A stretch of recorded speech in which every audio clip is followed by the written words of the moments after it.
Rehefa mikasika ny taranja atletisme Totosa Omaly maraina teny amin'ny lycée teknika Alarby ny fifidianana izay ho filoha vaovao hitantana ny ligina Analamanga ho an'izay taranja atletisme izay Andriamatoa Zafitra Miasa Leonard no voafidin'ireo mambra ka hitantana indray izany ity ligina Analamanga ity. No lany filompitantana ny ligin'ny Analamanga eo amin'ny taranja fototra atletisme tosany sabotsy maraina teo tetsy amin'ny lycée teknika Alarby ny fifidianana izay nokarakarain'ny fédération malagasy ny taranja fototra atletisme izay nitarihany filoha lefitra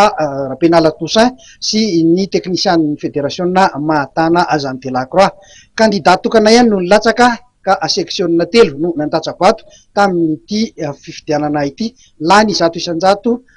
Andriamatoa Razafin-Dramiasa Leonard. Tika fampandrosoana zany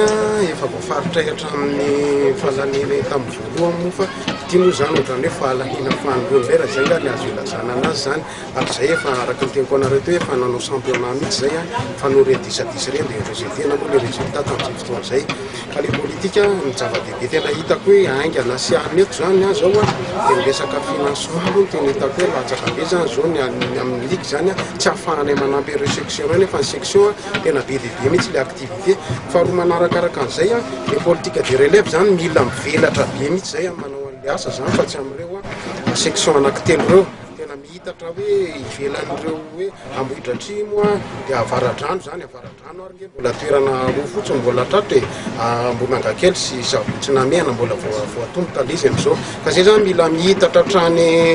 amin'ny faritra atsimon-drano rehetrarehetra iny zany hatrany Anjozobe sy ny karazany ihany mbola ho ataonay zany zay le politique de relève hitadiavinay zay zany zay ny tena hoe hiazaka zanay zany amin'ny fotoana ampiasana manaraka fa ny aingana akaiky indrindra aloha zao zany zavatra ho ataonay dia ny championnat zany izay hoe ao anatin'ny ray volana zany tsy maintsy hiazaka zany amin'izay le resaka daty zany sisany tena hoe hojerenay amin'le terrain